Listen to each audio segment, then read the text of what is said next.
Aujourd'hui, j'ai envoyé des messagers à travers tout le pays. Dans chaque ville, dans chaque village, ils emportent ce décret. J'impose à l'Égypte une tâche qui serait impossible dans tout autre pays au monde. Sur les sables du désert, vous bâtirez une pyramide. Ce sera un édifice plus grand que tout autre sur la surface de la Terre. Cette pyramide sera mon lieu de repos pour ma vie future. Chacun de vous est lié à moi par un pacte. Qu'il travaille comme jamais homme n'a travaillé. Et moi, le Dieu vivant de l'Égypte, je vous fais une promesse. Cette promesse, c'est que chaque homme, par son travail, s'assurera dans sa seconde vie une demeure pour lui-même. Acceptez-vous?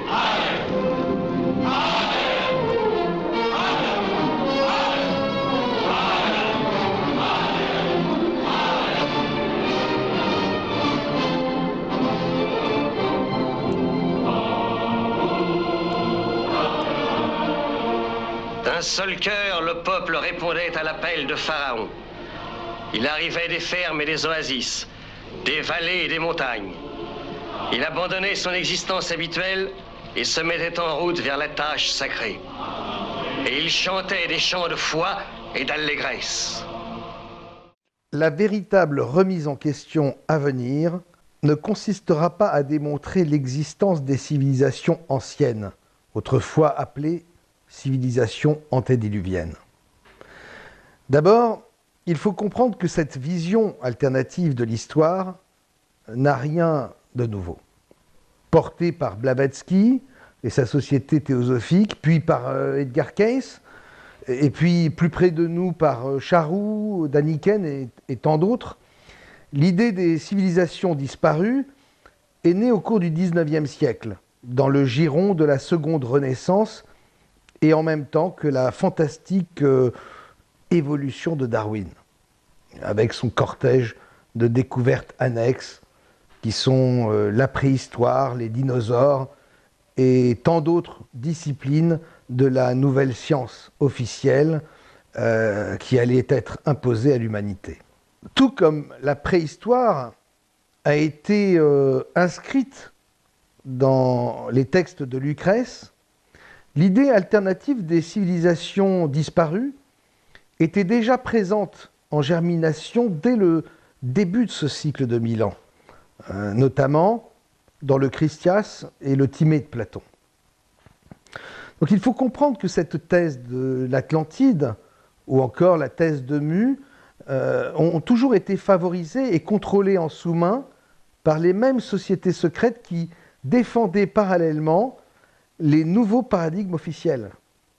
À noter d'ailleurs que ces différentes sociétés secrètes, quelle que soit leur attribution et sensibilité, se regroupent toujours autour d'une seule entité qui, justement, a pour emblème une pyramide tronquée avec son œil lové au centre d'un pyramidion détaché de sa base, c'est-à-dire détaché du vulgaire. Quoi qu'il en soit, cette thèse alternative dite antédiluvienne, cousine illégitime de la thèse de la préhistoire, car elle aussi est par nature antédiluvienne. Il n'y a qu'à se souvenir du titre du livre fondateur de Jacques Boucher de Perthes, Antiquité celtique et antédiluvienne, pour comprendre d'ailleurs bien des choses au sujet de certains courants alternatifs qui perdurent aujourd'hui. Cette thèse alternative, donc, était en fait destinée à tenir occupés les moutons récalcitrants, les chercheurs de vérité, qui n'allaient évidemment pas se satisfaire d'une simple préhistoire. Donc elle servait, et elle sert toujours, à les détourner le plus longtemps possible de la vérité, jusqu'à ce que le scénario de ce cycle de 1000 ans soit enfin accompli. Le but, pour ceux qui, dans les coulisses, tiennent les ficelles, a toujours été à l'époque d'en finir avec la chronologie biblique et d'asseoir à travers toute la planète le nouvel esprit des Lumières, indispensable aux futures étapes de l'agenda de ce monde d'illusions, dont l'aboutissement prévu de longue date est l'instauration du tant attendu nouvel ordre mondial qui marquera le point final de notre histoire. L'existence des civilisations disparues s'inscrit donc dans le prolongement de l'idée d'une histoire humaine longue. Et en fait, aujourd'hui, quasi tout le monde y adhère, sauf peut-être quelques moutons vraiment obtus. Donc loin d'être une nouvelle vision du monde, c'est juste aujourd'hui une vision qui est assez mûre pour devenir la vision à la mode, même auprès des moutons endormis. Bref, non, la vraie remise en question, c'est de comprendre que ces deux branches cousines, l'histoire officielle d'un côté et l'histoire antédiluvienne, qui semblent s'opposer et se contredire, sont en réalité des créations fictives, des mensonges, alimentés au fil des siècles par des découvertes toujours plus nombreuses et toujours plus spectaculaires, qui sont en réalité autant d'os à ronger. Derrière ces murs se cachent 1 millier de dessins vieux de 36 000 ans. Là, c'est l'entrée de la grotte originelle qui a été aménagée. Au départ, elle partait de là, et elle n'était pas plus grande que ça, l'entrée d'origine. C'est par là qu'on est rentré. C'est la magie de la spéléologie. Les fouilles qui ne mènent à rien, les galères et parfois un miracle. La découverte comme celle-là fait partie, c'est vrai, aujourd'hui, elle est entrée dans l'histoire, mais on ne s'attend pas sur un petit boyau comme ça qui paraît insignifiant, un léger courant d'air. C'était pas des indices à 100%. Et en fait, ça s'est terminé par une très belle découverte. Au départ, on ne sait jamais ce qui nous attend, bien sûr. Et là, le hasard a voulu qu'on tombe là-dessus. Mais déjà, on était très contents d'arriver dans la première salle.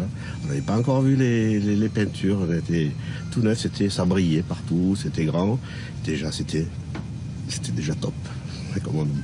Il y avait des traces de pattes d'ours, il y avait des crânes, il y avait des ossements partout. On avait des petites lampes, on n'avait pas beaucoup d'éclairage en fait. Et c'est vrai que c'est impressionnant. Des mammouths, des ours, des rhinocéros. Ça a impressionné le rhinocéros. On ne connaissait pas dans les gorges d'Ardèche jusque-là. Donc il n'avait jamais été représenté. Jamais. Pour protéger son équilibre fragile, la grotte est fermée au public. Mais une réplique accueille les visiteurs depuis 2015. 2 ans de travaux et 55 millions d'euros ont été nécessaires pour sa construction.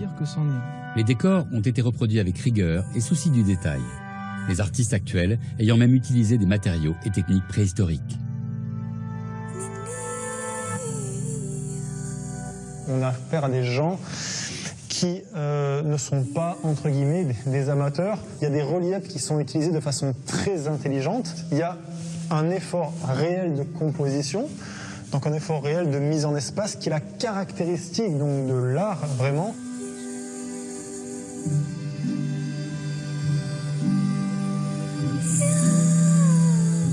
La découverte de la grotte Chauvet, par son ancienneté et la richesse de ses représentations, a bouleversé les connaissances scientifiques sur l'art pariétal, beaucoup plus élaboré que l'on ne pensait. Ce qui rend cette scène aussi intense, c'est justement cette tension, à la fois dans le regard, dans le trait d'expression de ces gueules de lion. On a vraiment quelque chose de cinématographique, comme si on a une logique de mouvement. Ce qui nous manque peut-être, c'est la visite à la lueur près d'une flamme, du coup donc une lumière intermittente qui joue avec les ombres, avec les formes, les creux, les bosses de la paroi et qui vont révéler, du coup vraiment révéler le mouvement de l'animal.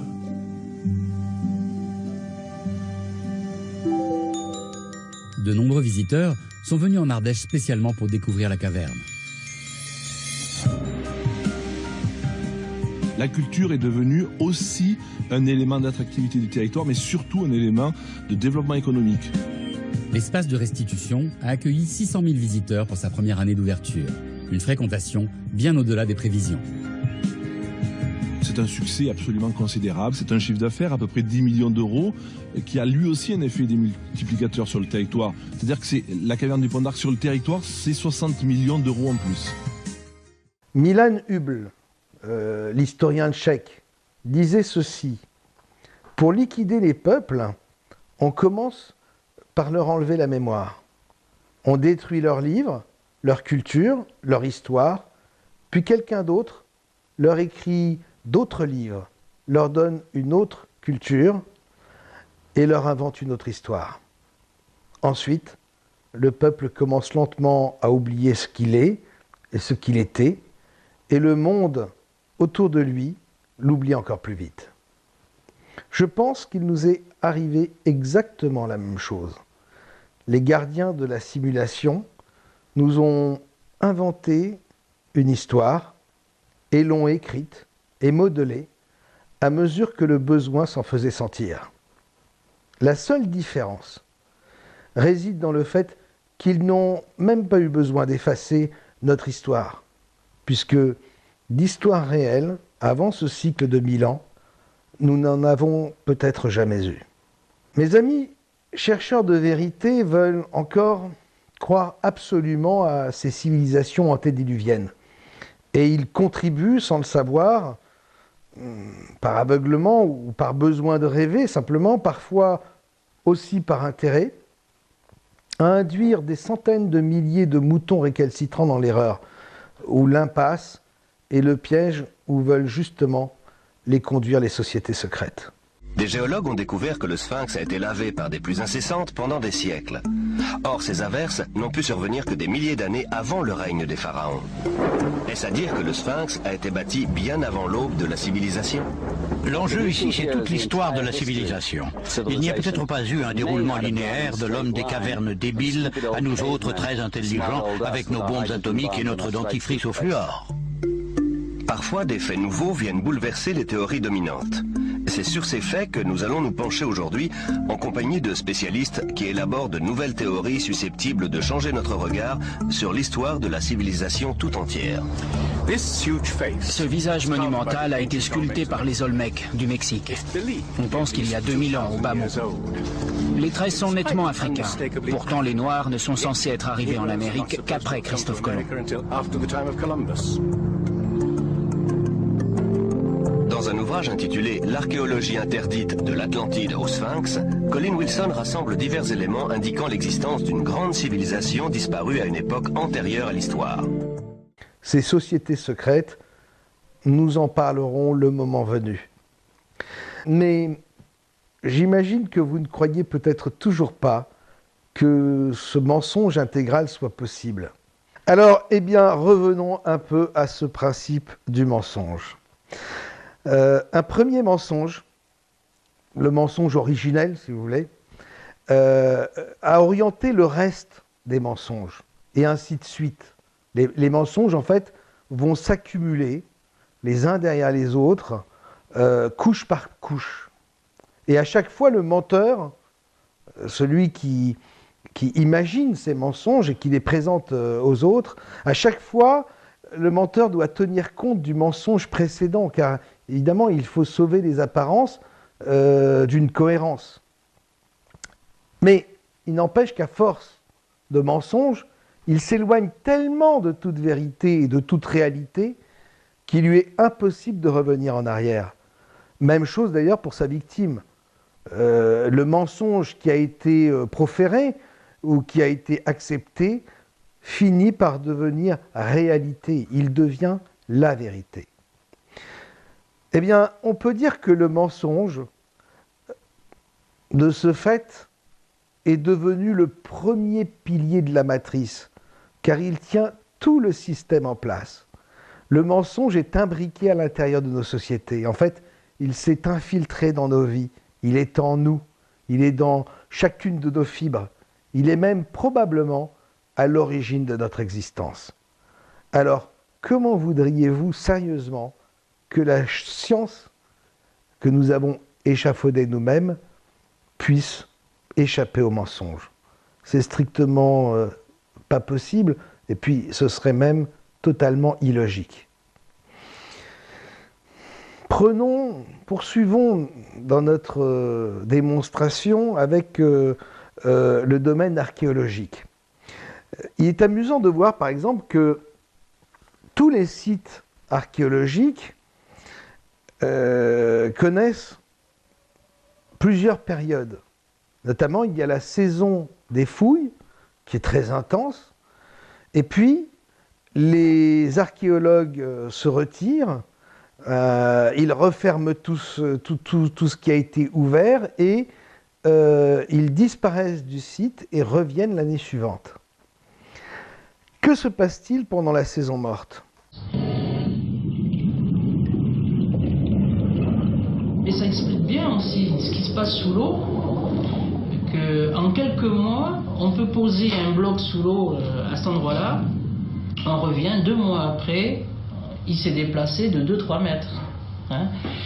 Eh bien, imagine, en 2000 ans d'histoire, un bloc qui fait 300-400 kilos, il peut être transporté. Alors ça aussi, ça fait partie des facteurs de difficulté en plus pour trouver les morceaux de statue. Est-ce qu'on ne prépare pas le site pour les trouvailles de la saison suivante? C'est une question que je me suis toujours posée. Les archéologues vous diront que c'est normal. D'abord, il faut qu'ils rentrent chez eux, puis ils doivent étudier ce qu'ils ont découvert et donc passer du temps en laboratoire. Mais moi, ça m'a toujours étonné de considérer qu'il n'y avait pas une deuxième équipe de remplacement qui prenait le relais pour poursuivre les fouilles. Pourquoi laisser pendant plusieurs mois le site à l'abandon, quoi, quasiment? Ben oui, parce qu'en fait, les sites pourraient être fouillés en permanence, non? Je ne sais pas si ça vous paraît pas quelque chose de logique. Ou alors il y a une mainmise d'une équipe qui garderait jalousement ses découvertes pour ne pas qu'elles soient ensuite mises en concurrence avec une autre équipe. Bref.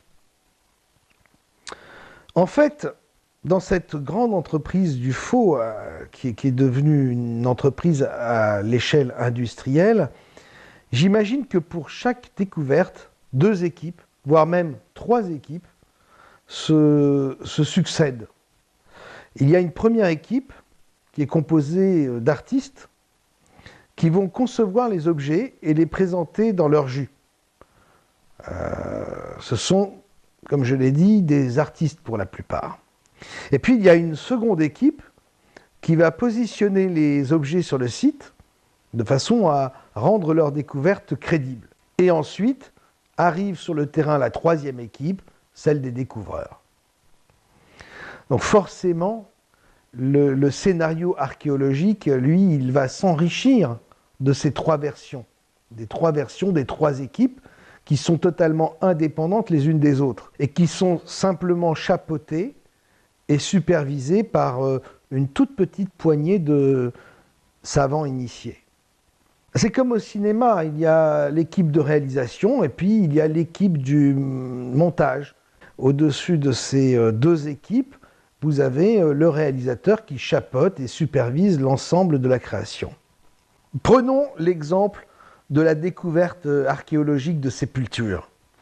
Vous vous dites, waouh, fabriquer tous ces squelettes, toutes ces momies, etc. Enfin, waouh, Rock, c'est beaucoup trop difficile, ça, c'est pas envisageable. Eh bien, pourtant, vous pouvez être sûr qu'à l'humanité, vraiment, moi j'ai appris ça. Je me suis rendu compte de ça. À l'humanité, rien n'est impossible. Qui peut dire si tout cela ne relève pas tout simplement d'un savoir-faire hérité de génération en génération, transmis de génération en génération, et acquis par une armée d'artistes qui ne sont pas forcément les découvreurs des sites, qui ne sont pas ceux qui vont aller sur le terrain. Tandis que les découvreurs, eux, seraient finalement ce qu'on appelle les idiots utiles de la matrice. Ce savoir-faire pourrait se transmettre de génération en génération entre initiés qui ont leur droit d'accès au secret comme des artistes introduits dans le métier de père en fils et qui bénéficient non seulement du savoir-faire de leur père, mais aussi de tout un réseau. Notez aussi, et cela a son importance, que dans le domaine archéologique, on ne dit pas découvrir un site, on ne parle pas de découverte, mais d'invention. Lorsque quelqu'un découvre un site ou un objet archéologique, on ne dit pas de lui qu'il est le découvreur, mais l'inventeur. Car, comme je vous l'ai déjà dit, tout est clairement présenté. La fable est évidente. comme lorsqu'on raconte une histoire à un enfant. Mais c'est l'enfant qui veut absolument y croire et qui passe outre l'évidence du conte de fées. Alors, allons-nous continuer de nous comporter comme des enfants en avalant toutes les couleuvres qu'on nous présente? Pas besoin de le présenter, les enfants le connaissent tous. Il a une grosse barbe, il a un chapeau, il est gros. Et depuis le 19e siècle, il porte le même manteau rouge. Bref, il passe à travers toutes les modes sans se démoder, car le Père Noël a un truc, il apporte magie et féerie, surtout, il nourrit l'imaginaire des enfants, dont le rapport à la réalité n'est pas encore formé. Quand les parents leur disent qu'il y a un Père Noël qui va passer par la cheminée et qui va amener les cadeaux, quand ils sont petits, ça pose aucun problème. Ça fait partie de la pensée magique et comme c'est dit par les parents, il n'y a aucun problème là-dessus.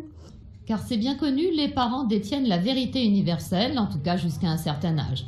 Les magasins de jouets l'ont bien compris, qui jouent le jeu à fond. Nous avons des clients qui viennent avec leurs enfants et qui viennent repérer ce que le Père Noël va nous amener.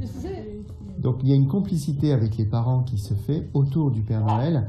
Et cela permet aussi bien sûr aux parents de se décharger sur le Père Noël pour donner des cadeaux ou y mettre des limites. Mais pas seulement. Les parents ont d'abord été des enfants. Leur inconscient en conserve pour toujours le souvenir. Comme on sait, nous, psychanalystes, qu'on ne renonce jamais complètement aux croyances, mais quand il sera plus grand, si ça s'est bien passé pour lui, si ça n'a pas été un cauchemar, de croire à ça, il le transmettra à ses enfants. Et finalement, pourquoi faire sans, alors que c'est tellement mieux avec le Père Noël? Avec, c'était mieux quand même. Je pense que c'était mieux avant. C'était plus féerique, on va dire. C'était plein de magie et puis ça volait autour de moi.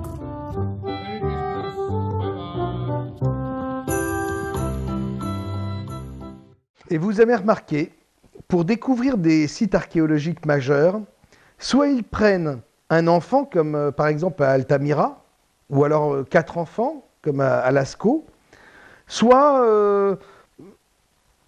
ils vont mettre en avant le hasard, c'est-à-dire que quelqu'un va aller chercher un ballon, ou encore c'est un chien qui va creuser fortuitement un terrain, ou encore un berger qui va, en cherchant une chèvre, trouver une grotte comme à Qumran.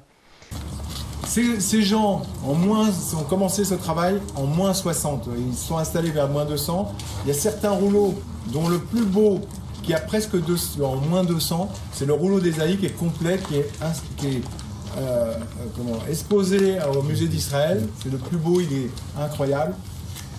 Et ce travail qu'ils avaient prophétique de cacher la Torah entière, je vous ai dit, il y a tous les livres sauf Ruth et le livre d'Ezra. On a retrouvé dans 11 grottes différentes la Torah. Et comment ça s'est passé? En 1947, par là, une histoire de grand-mère, un bédouin qui perd une chèvre, qui cherche sa chèvre dans les collines quelque part, qui jette un caillou et qui entend toc. Et il se doute qu'il y a quelque chose. 2000 ans, il y a eu des bédouins, il y a eu des bergers pendant 2000 ans dans les montagnes. Non, là, ça nous attend. Le type, il va, il regarde, il voit une grotte, c'est pas celle-là, celle-là, je crois que c'est la 7e, elle a été trouvée dans les années 52, je crois, 50 quand même. L'autre, en 1947. Il retourne le lendemain avec une échelle et des amis, il trouve les premiers rouleaux, les premiers jarres avec les rouleaux dedans. Qu'est-ce qu'il fait? C'est un bédouin. Il comprend que c'est quelque chose. C'est un bédouin de Bethléem. Bethléem, c'est pas très loin, de l'autre côté ici. Il retourne, il va à Bethléem, il y a un monsieur qui est un chrétien syriaque, un prêtre syriaque qui est aussi antiquaire un petit peu, qui répare les sandales et tout ça, mais c'est un monsieur qui sait lire beaucoup de langues. Il regarde, il dit « Oh, ça c'est aux Juifs, c'est quelque chose de très précieux ». Et alors, il le referme, et les Bédouins commencent à comprendre que c'est quelque chose qui coûte cher. Il leur vend, et les Bédouins, il leur donne 10 ou 15 $. Rien du tout. Les Bédouins comprennent que c'est quelque chose qui coûte très cher. Ils commencent à rechercher partout. Et ils trouvent des autres rouleaux. À cette époque-là, c'est en 1947. Écoutez bien l'histoire, c'est carrément incroyable. Il y a un monsieur qui s'appelle Alexander Tchoukenik. C'est le père de Yigal Adin, un grand général archéologue de l'armée d'Israël, qui a même participé, qui était le général de la place à Jérusalem, quand il y a eu la libération de Jérusalem en 67. Et lui, son père, c'était un archéologue d'origine russe. Il entend parler de cette histoire. Il va chercher, il va voir, il entend parler que c'est arrivé à Bethléem. Il va visiter le type. Le jour dont je vous ai parlé dans le bus tout à l'heure, le Kaftet Benovander, le 29 novembre 1947, le jour de la déclaration de la création du futur État d'Israël, qu'on appelle le plan de avec le plan de partition et tout, c'est notre jour de la déclaration, c'est pas l'indépendance, mais c'est le jour où on va avoir le droit de créer un État, avec le vote à l'UN. Lui, c'est ce jour-là qu'il vient acheter les rouleaux de la mer Morte. Et qu'est-ce que ça veut dire ? Ça veut dire que Dieu, il dit, je ne vous laisserai pas tomber. Ça peut être également, je pense à un cas qui est assez emblématique, celui des sépultures découvertes dans le désert du Sahara. Et là, cette fois-ci, c'est un journaliste qui accompagne les scientifiques. Alors, tandis que les scientifiques cherchent dans le sable où il n'y a rien, à quelques mètres de là, c'est l'innocent qui tombe par hasard sur le jackpot. Un jour de l'an 2000, très loin de leur camp de base, son équipe et lui ont fait halte ici pour chercher des fossiles de dinosaures. Le photographe du magazine National Geographic, Mike Etwer, faisait partie de l'expédition. Il se souvient de cette journée. On est arrivé ici dans nos 4x4, puis on s'est dispersé pour prospecter cette zone. Tout le monde veut faire une belle trouvaille. Moi, je n'avais découvert aucun gros os lors de ce voyage et je voulais vraiment en dénicher un. Je regardais par terre en suivant des fragments d'eau et je prenais des photos. Il s'avère cependant très vite que ces ossements n'appartiennent pas à des dinosaures, mais à des humains. Ensuite, je me suis dirigé vers des collines et j'ai vu un os de jambe attaché à une hanche, puis 2 os de bras, puis des squelettes avec les crânes cisaillés en 2 par le vent. On aurait dit des tasses, mais c'étaient des crânes humains qui avaient été à demi érodés par le sable et le vent. Ils étaient attachés à des vertèbres et même à des squelettes entiers. En avançant encore, j'ai commencé à voir des squelettes très bien conservés.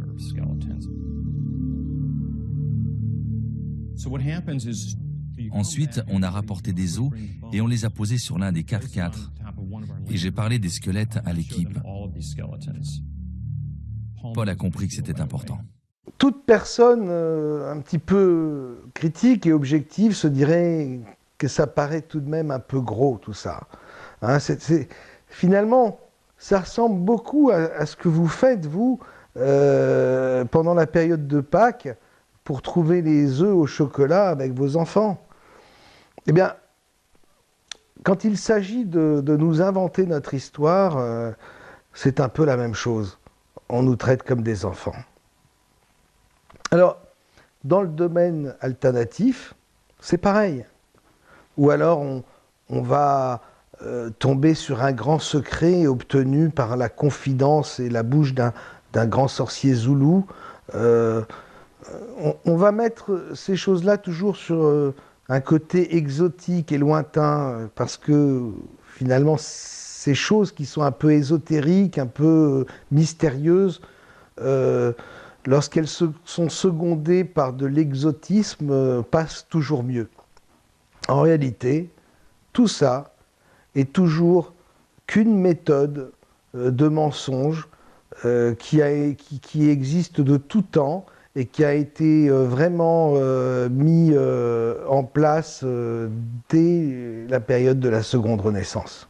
De fait, c'est comme ça. Mais c'est jamais des touristes dans le désert qui sont là pour méditer, qui trouvent un dinosaure. C'est à chaque fois le chasseur de dinosaures qui va dans le désert et qui trouve presque toujours ce qu'il cherche. Ça sera grâce à son chien, grâce à son enfant, grâce au plus grand des hasards. Mais dites-vous bien qu'à chaque fois, dans les grandes découvertes de la science, quand on vous parle de hasard, c'est qu'il y a généralement anguille sous roche. Le but, on sait, il y a évidemment l'argent et toute l'économie que ce secteur génère, des milliers d'emplois également. Mais il y a autre chose, il y a ce que l'on veut nous cacher. Le fait que nous vivons dans une matrice d'illusions et de mensonges, dans une simulation 2D que nous percevons comme une réalité 3D avec nos sens. Et qui fait que ce qui est plat peut également paraître rond. Qui fait que seul le présent existe, tandis que le passé disparaît à mesure que le présent avance, comme si le temps s'érodait indéfiniment pour libérer de la mémoire, pour finalement disparaître tous les 1000 ans. Je vais vous raconter maintenant une petite histoire. C'est l'histoire de ce grand chasseur de dinosaures. C'est un chercheur, un scientifique qui a à son actif la découverte de plusieurs centaines d'espèces de dinosaures. C'est un chercheur actuel, hein, c'est un chercheur récent, c'est un moderne. Lui n'appartient pas à l'époque du début de la seconde Renaissance. Et on a l'impression que cet homme-là, hein, qui chapeaute de nombreuses équipes, n'a qu'à se baisser pour trouver des dinosaures. Ce paléontologue de renommée mondiale est toujours prêt à aller explorer la prochaine colline ou à aller fouiller la prochaine dune. Dans son métier, découvrir une espèce disparue peut asseoir définitivement une carrière. Quand on connaît sa carrière, on se rend compte qu'il ne découvre finalement, à travers tous ces dinosaures, que des squelettes. Il est spécialisé vraiment avec ses équipes dans la découverte archéologique d'ossements et de fossiles. Wow, c'est super, Dave. Quel griffe énorme! En plus de 20 ans passés à sillonner le désert, Paul a découvert des dizaines de dinosaures et de crocodiles préhistoriques jusque-là inconnus. Mais Gobero a été l'une de ses trouvailles les plus stupéfiantes et les plus inattendues. Et puis, tout à coup, il décide lui aussi de faire le gros coup, la découverte du siècle qui fera entrer son nom dans l'histoire. Un peu la même recette utilisée par Howard Carter, avec le tombeau de Toutankhamon. Je n'oublierai jamais la première fois que j'ai fait ça. J'étais ici, à Gobero, en train de dégager un squelette, et c'est là que j'ai réalisé qu'il s'agissait de ma propre espèce.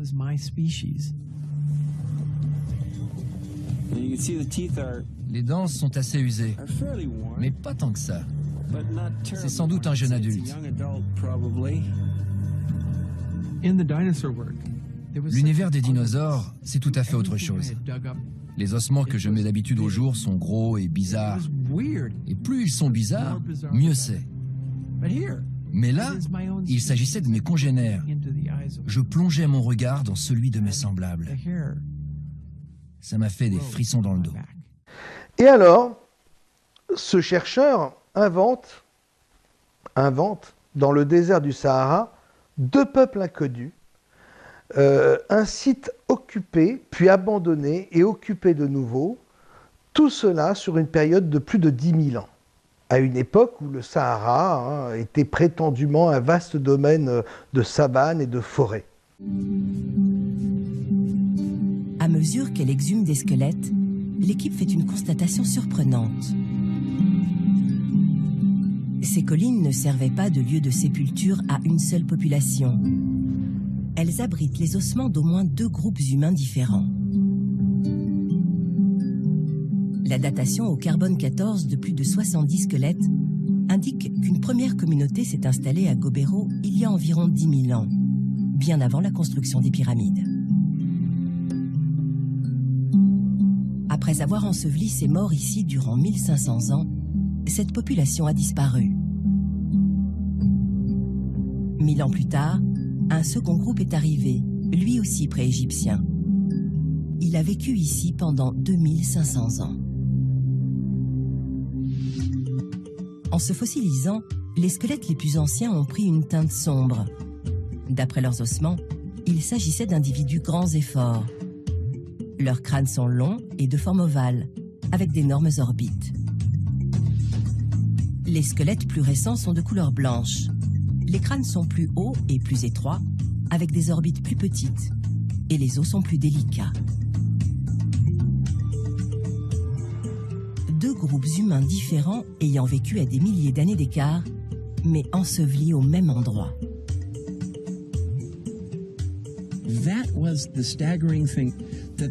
C'était stupéfiant. Il y avait des squelettes ici et là, mais enterrés à 5000 ans d'intervalle.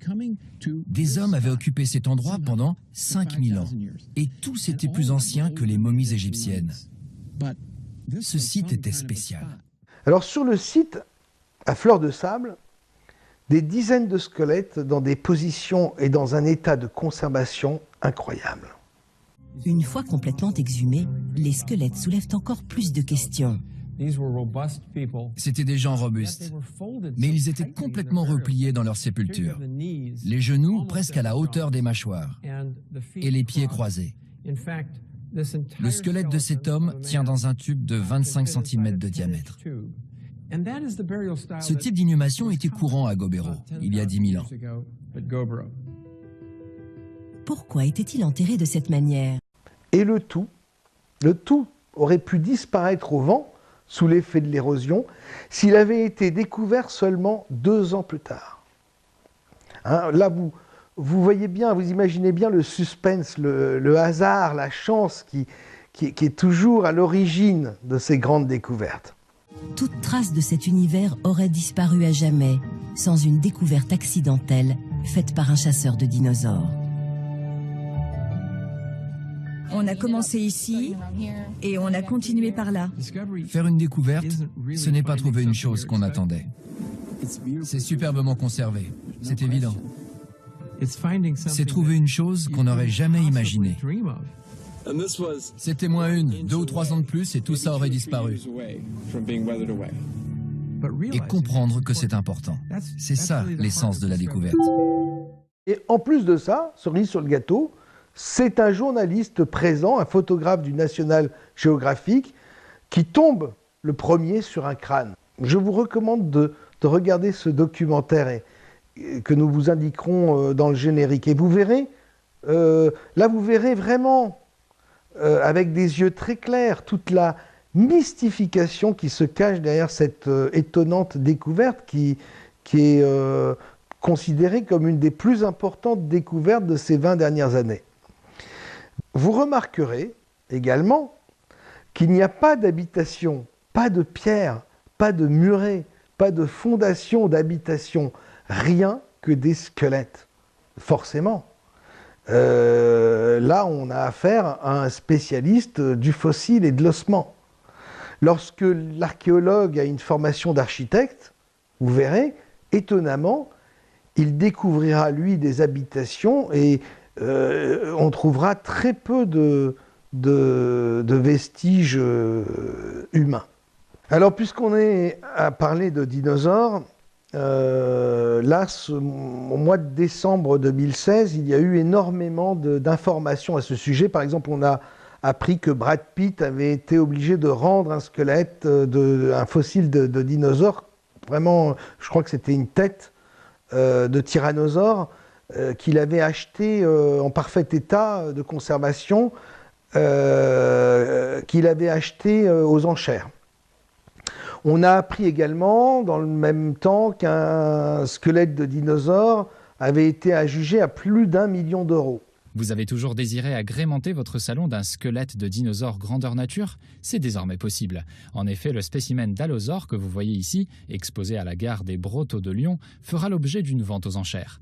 Il aura toutefois du mal à entrer dans tous les salons, car outre ses 6 mètres de long et un poids de plusieurs tonnes, cet ancêtre du célèbre Tyrannosaure Rex serait estimé entre 800 000 et 1 million d'euros.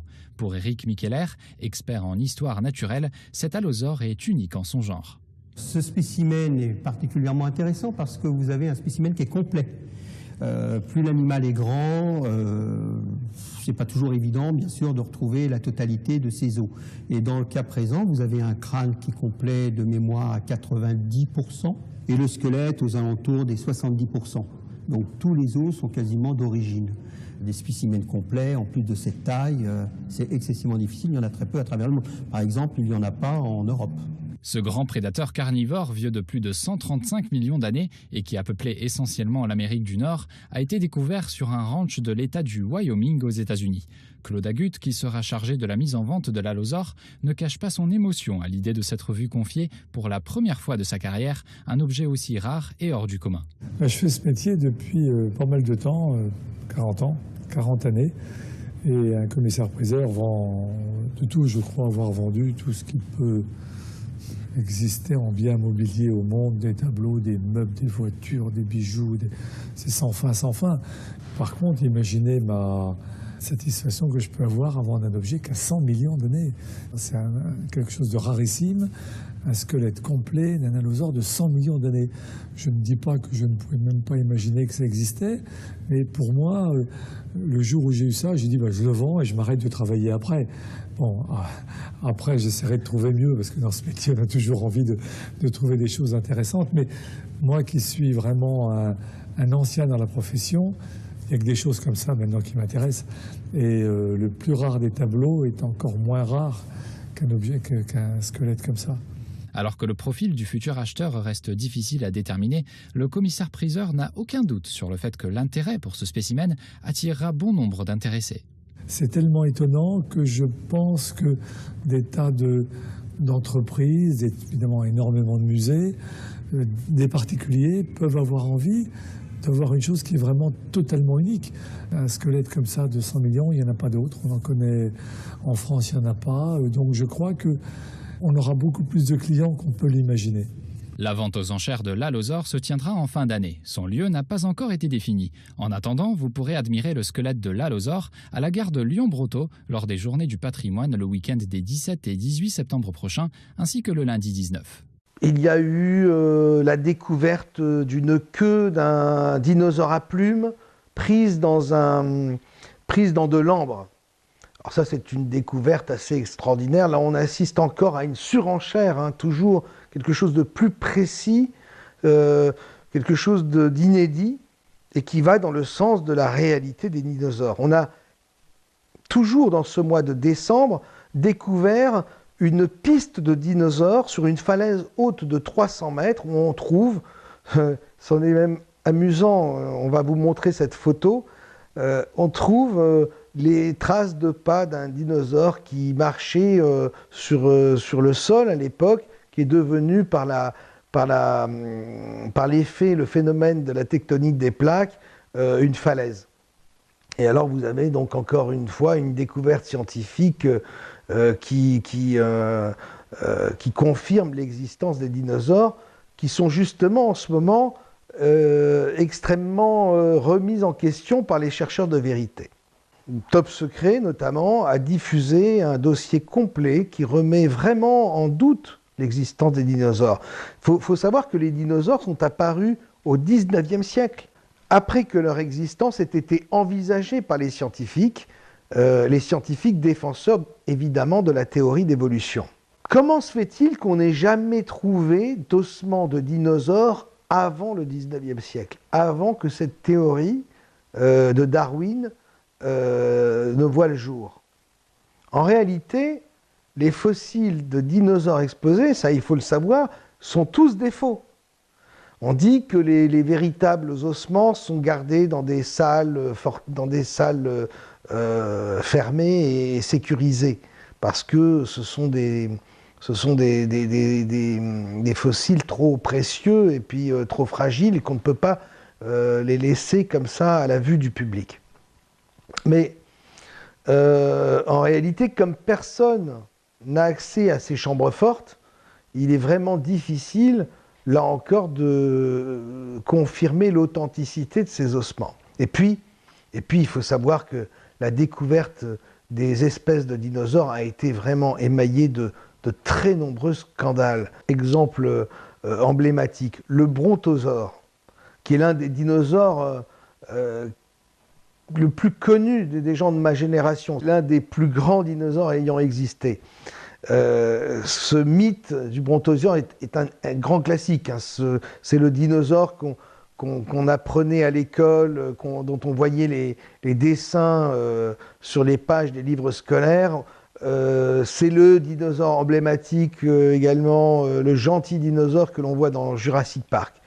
Bref, comme je vous le disais, le brontosaure a, pendant des décennies, été considéré comme le plus grand des dinosaures. Seul problème à tout ça, c'est que cette espèce n'a jamais existé. Elle a été inventée de toutes pièces, suite, paraît-il, à une erreur d'identification d'un squelette au cours du XIXe siècle. Le fossile appartenait, soi-disant, à un apatosaure qui fait, lui, bien partie des grands dinosaures, mais qui n'atteint pas les dimensions du brontosaure. Moi, j'imagine que là, ils se sont dit qu'ils étaient peut-être allés un peu trop loin, justement, avec le brontosaure. Hein. Imaginez le truc, 40 mètres de haut, une petite tête d'herbivore, un corps gigantesque monté sur des petites pattes de teckel. Bref, le brontosaure, c'est un peu Monsieur Patate du Jurassique. Pas étonnant finalement qu'ils aient rebroussé chemin, surtout devant la remise en question qui arrivait, qui grandissait de la part des chercheurs de vérité. Il y a un moment, il vaut mieux rebrousser chemin et revenir en arrière plutôt que de s'acharner et plutôt que de persévérer dans le mensonge, parce que devant l'évidence, ça ne peut plus passer. Ce qu'il faut savoir, pour finir et terminer avec cette histoire, c'est que le plus grand gisement de dinosaures du monde se trouve en Chine. Et justement, curieusement, la plus grande fabrique d'ossements de faux dinosaures se trouve également en Chine et dans le même district que le lieu où se trouve ce gisement. Alors, là, vous êtes en train de voir des photos d'ouvriers en train de restaurer ces fossiles de dinosaures, et on peut vraiment, en regardant cette façon de travailler à la chaîne, si ces ouvriers, avec leurs masques et leurs blouses blanches, ne sont pas en train, en réalité, de les fabriquer de toutes pièces. Car, il faut bien le dire, les Chinois sont tout de même les rois de la contrefaçon. Et pas seulement en matière de dinosaures. En matière de dinosaures, c'est vrai qu'ils avaient en plus un petit temps d'avance sur tout le monde, puisque dans leur culture, on sait que le dragon a toujours eu une grande importance. En tout cas, dans le domaine de la contrefaçon, on voit qu'ils sont passés experts. Et juste pour vous en donner un petit témoignage, je vous invite à regarder la vidéo suivante qui va vous montrer ce que les Chinois ont été capables de faire juste pour installer un studio de cinéma dans une province. 很多人都想去看，但是每个人不一定每个人都有这个条件，对吧？建豪这个东西，其实对他们国家来说，其实我们也是比较崇拜他们的，是吧？这座高20米、长80多米的狮身人面像是本月初才出现在影视基地里的。腐蚀掉鼻子的脸部、沟壑部，山寨版的狮身人面像与埃及的原版雕像相似度非常高，且高度和长度还超越了原版。因而，埃及文物管理部门向联合国教科文组织投诉长城影视基地侵权。对此，该企业负责人表示，山寨版的狮身人面像只是拍摄电视剧的场景道具。它其实呢，主要是一个框架结构啊，它里面呢主要是我们用来搭建，就是说一个场景，就是说一个拍摄的一个摄影棚。那边的话就是搭造了一个就是皇宫宫殿。 这边的话就是一个书房，就用于电视剧拍摄，不像外界所说的可能那样，就是说光就是为旅客游览所参观的一个东西。我们主要是电视剧拍摄为主的。长城影视方面表示，他们在建造山寨版狮身人那这点呢，我们当时呢可能就是没想到啊，这点呢可能是我们这边的一个失误，我们这边就是表示一个很歉意的一个态度。Les Chinois ont ainsi reproduit le sphinx à l'identique et avec les traces d'érosion, s'il vous plaît, et tout ça pour en faire simplement un studio de cinéma. Alors, il faut bien comprendre qu'ils n'ont pas mis 20 ans pour le bâtir, ce sphinx. Ça leur a pris que quelques mois. Et entre parenthèses, je trouve que ce sphinx chinois est tout de même plus impressionnant et beaucoup plus ressemblant que certains rochers qui défrayent la chronique actuellement et qui sont en réalité des os à ronger pour les moutons récalcitrants. Justement, au niveau du sphinx, croyez-vous sérieusement qu'il aurait pu résister à 5000 ans d'histoire, comme le dit la version officielle, ou 10 ou 12 000 ans, comme le racontent les tenants de l'archéologie interdite? Je vous invite à regarder plutôt l'extrait de ce documentaire intitulé « Une vie après l'homme ». Trop imposantes pour être détruites aussi bien par l'homme que par la nature, les pyramides de Gizeh sont la seule des 7 merveilles du monde encore debout.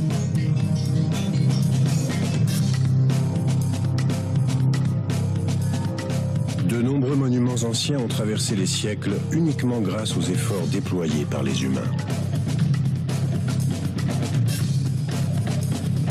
Le Sphinx a été mis au jour et restauré pour la première fois en 1400 avant Jésus-Christ. Les experts qui l'ont étudié pensent que sans intervention humaine, le sel et l'érosion finiraient par le réduire en poussière au bout de 500 à 1000 ans. Regardez l'état des temples d'Angkor, datant du XVe siècle. Ils ont été dévorés par la végétation en quelques décennies de guerre. Pensez-vous vraiment que le sphinx aurait pu résister durant 5000 ans? Autre petite anecdote qui vient renforcer ma théorie. Croyez-moi, j'y suis pour rien, j'ai payé personne pour ça, mais les nouvelles affluent en ce moment. Donc on a appris que les statues chinoises des soldats de l'empereur, vous savez, ces fameuses statues d'argile dont nous avons parlé dans un volet précédent, on a appris qu'on avait retrouvé de l'ADN européen sur le site. En Chine, de nouvelles découvertes ont été faites sur la célèbre armée de terre cuite. Ces milliers de statues de soldats n'auraient pas tout à fait l'origine qu'on leur pensait. En réalisant des fouilles, les archéologues ont découvert un fragment d'ADN de l'époque, mais d'origine européenne.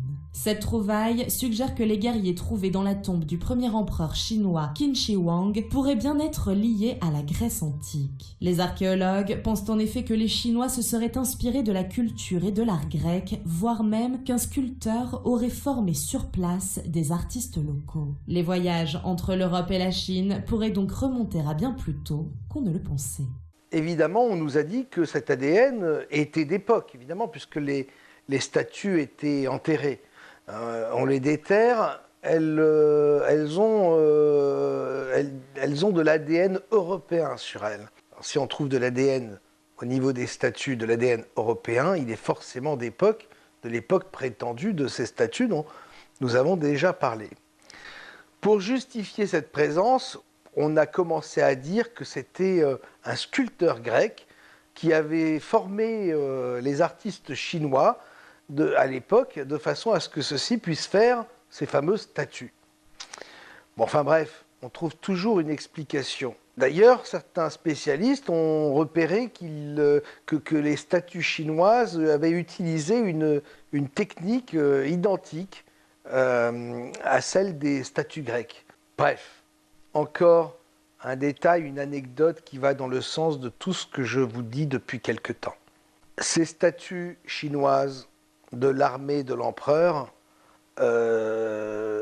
sont-elles du même acabit que les contrefaçons grecques et romaines appartenant en réalité à la première Renaissance? C'est toute la question. Maintenant, revenons à notre problématique de l'espace. On va parler de l'ISS en 2 secondes, puisqu'on est toujours dans l'idée de la contrefaçon dans laquelle les Chinois sont passés maîtres. Eh bien, il faut savoir que les Chinois sont en train de monter dans l'espace l'équivalent de la Station spatiale internationale. En tout cas, c'est leur projet. une station internationale pour eux tout seuls. Alors, le chantier dans l'espace débutera en 2018. Et on se demande bien à quoi va bien pouvoir leur servir cette station spatiale, alors qu'au même moment, l'Amérique se désengage et que l'ISS sera abandonné vers 2020. Je comprends à quel point il peut être difficile de concevoir et a fortiori d'accepter tout ce que je viens de vous dire. Nous avons tous ensemble en effet remis en question le passé de l'humanité en remettant en cause l'existence des Romains, des Grecs, des Égyptiens et de la préhistoire. Nous avons également évoqué l'absence de traces de combustible dans ces grottes. Aucune trace de torche allumée.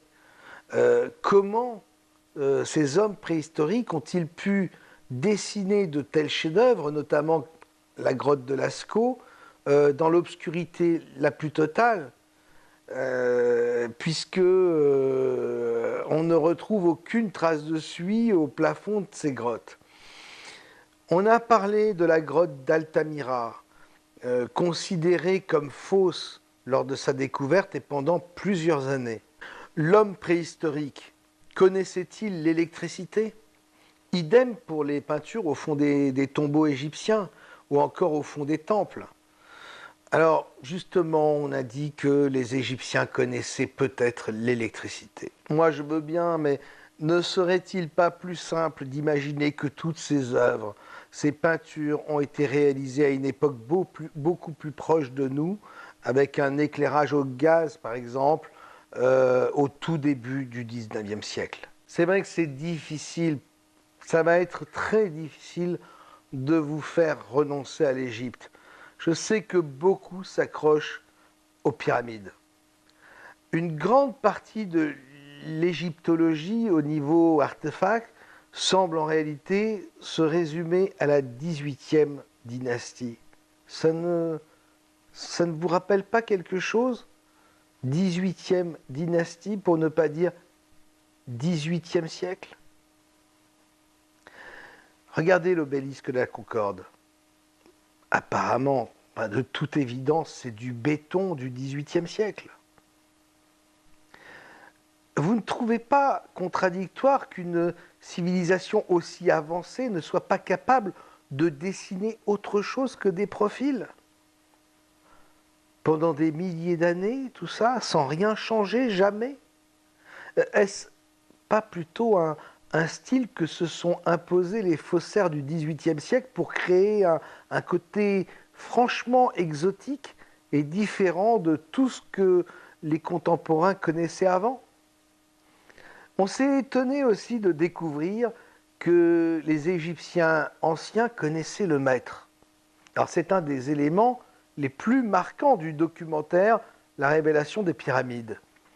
Mais est-ce bien surprenant, au fond, si, comme je vous l'ai dit, les pyramides ont été construites dans ce présent cycle, entre la fin du XIe siècle et le XVIIe ou XVIIIe siècle, à une époque où le maître était évidemment déjà connu. Je veux aussi vous parler des trous que l'on voit aujourd'hui dans certaines pierres sur ces sites archéologiques. Alors on trouve des traces également de scies circulaires, des traces de foreuses. Le problème, c'est que ces sites ont été largement pollués pendant des décennies, voire pendant 2 siècles. La plupart des sites ont été restaurés, les pierres ont été déplacées. Alors, aussi impressionnant que soient ces trous de foreuses, ces traces de coupe, de scies circulaires, on ne pourra jamais être sûr qu'ils n'ont pas été faits à l'époque moderne pour nous faire croire notamment aux extraterrestres ou autres civilisations super avancées. Il y a toujours une surenchère dans le domaine archéologique, une surenchère à laquelle on assiste aujourd'hui et qui est là pour nous captiver. Il en faut toujours plus. Ces traces qui apparaissent maintenant partout dans le monde, dans le plus grand silence de la science officielle, finalement, qui se montrent complices. Mais ce qui m'étonne, c'est que personne n'ait jamais parlé de ces trous, ni de ces traces de coupe au XIXe siècle, ni même durant toute la première partie du XXe siècle. Personne ne les a jamais photographiés. Pour moi, l'explication est tout simplement que ces traces n'existaient pas et qu'elles sont des os à ronger pour les moutons récalcitrants que nous sommes. Le fait que certains symboles soient identiques à travers le monde ne signifie pas que ces civilisations anciennes ont connu une sorte de mondialisation.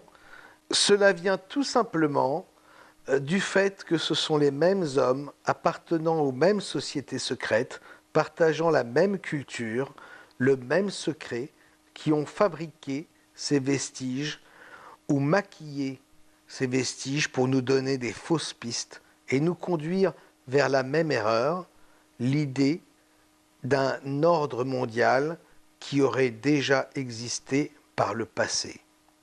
Il me semble que c'est une préparation à ce qu'ils veulent nous imposer demain. Autre énigme chère aux tenants de l'archéologie interdite, il s'agit de la quantité anormale de mica retrouvée sur certains sites en Amérique du Sud, et notamment le site de Teotihuacan. Alors souvent, on m'oppose cette présence de mercure, etc. Mais au final, qui a vérifié ces informations?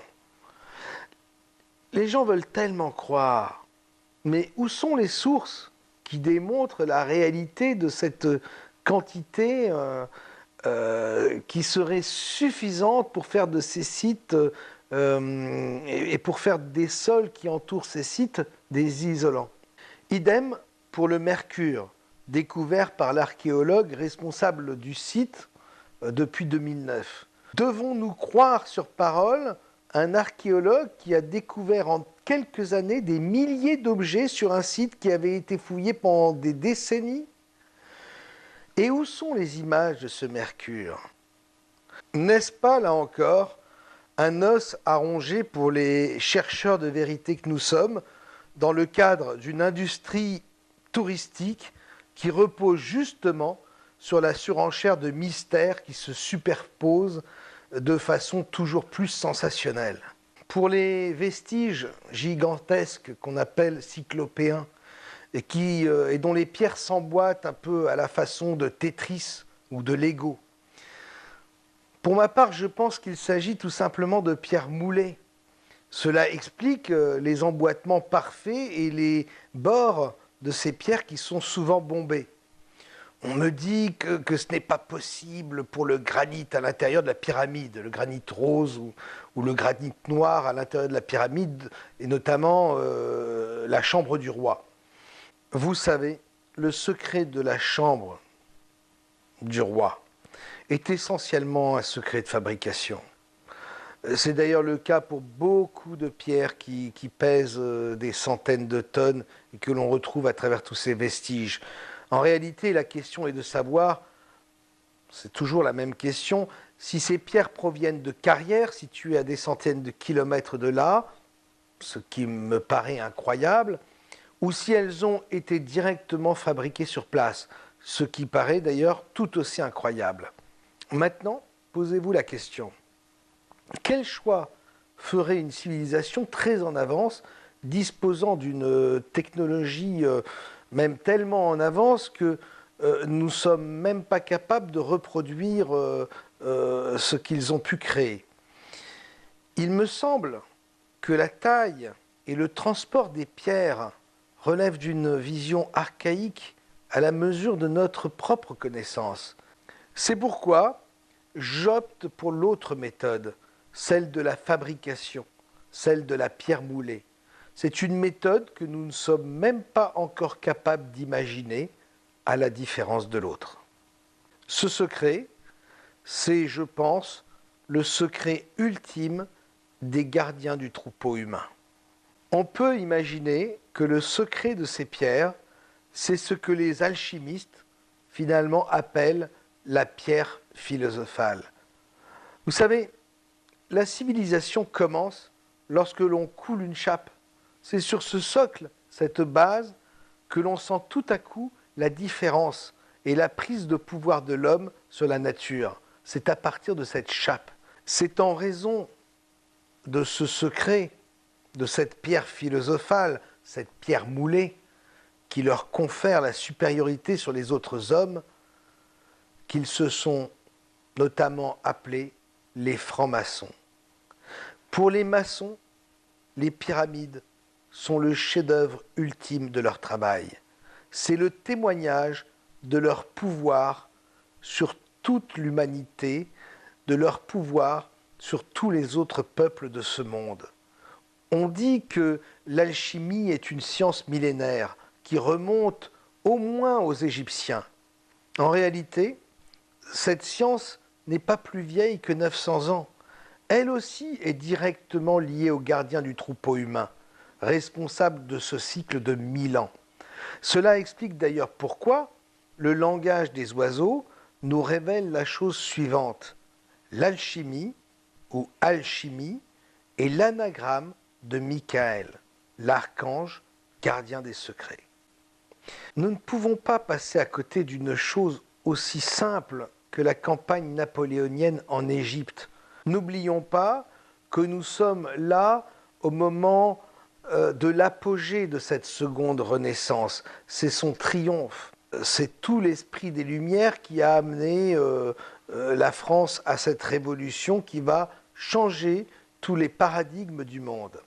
Ce n'est donc pas un hasard si Napoléon se retrouve en Égypte durant une période prolongée et accompagné de 300 mathématiciens, architectes et artistes. C'est le moment pour eux de parachever leur chef-d'œuvre qui trône en plein désert égyptien, en agrémentant de temples, de peintures et de toutes sortes de vestiges que l'on découvrira plus tard. C'est la clé de voûte et le symbole principal de leur domination sur le monde, la pyramide avec l'œil. Ainsi, la technologie de la pierre moulée, cette pierre philosophale, fonctionne forcément aussi avec le granit rose que l'on retrouve un peu partout en Égypte, et également avec la diorite, ces fameuses vases notamment de diorite qu'on ne saurait reproduire aujourd'hui encore et qui de toute évidence ont été façonnés sur des tours de potier comme tout un chacun peut travailler aujourd'hui avec de l'argile. En fait, ce qu'il faut comprendre, c'est que ce n'est pas l'Égypte qui a inventé l'alchimie avec la pierre philosophale, le secret de la construction des pyramides, mais ce sont ces sociétés secrètes qui ont inventé et fini de parachever ce qui allait devenir l'Égypte antique. Est-ce un hasard si la société secrète la plus connue a pour nom franc-maçon? Quelle drôle d'idée! Et pourquoi appeler leur divinité suprême justement le grand architecte, si ce n'est justement parce que c'est là que réside le plus important de leur secret, dans l'architecture dont ils sont passés maîtres pour mieux nous berner avec leurs cathédrales, mais aussi avec les sites mégalithiques et les pyramides. Ce sont tous ces vestiges encore qui brouillent les pistes, qui nous donnent des os à ronger. Il y a également l'Atlantide pour l'Europe et la côte est des États-Unis. Il y a Mu pour le Pacifique et le Japon. Finalement, tous les chercheurs de vérité ont leur os à ronger. On remarquera une chose au sujet du passé, et notamment ce qui a longtemps été cher aux chercheurs de vérité, qui sentent au plus profond d'eux-mêmes, confusément, que quelque chose ne tourne pas rond dans la réalité telle qu'on nous la présente. L'Atlantide et Mu, ces deux continents présumés disparus que les gardiens du troupeau ont agités sous nos yeux pour mieux nous faire croire qu'on nous cachait quelque chose au niveau d'un passé extraordinaire. Finalement, ces vestiges, ces artefacts, ces anachronismes, ne sont-ils pas là pour nous détourner d'une vérité encore plus folle, encore plus fantastique, à savoir que notre histoire ne remonte pas plus loin que 900 ou 950 ans, et que nous sommes non seulement enfermés dans l'espace, avec une atmosphère qui serait une sorte d'écran holographique, avec une ceinture de Van Allen qui serait une frontière infranchissable, donc que nous sommes non seulement enfermés dans l'espace, mais aussi dans le temps, dans une boucle spatio-temporelle.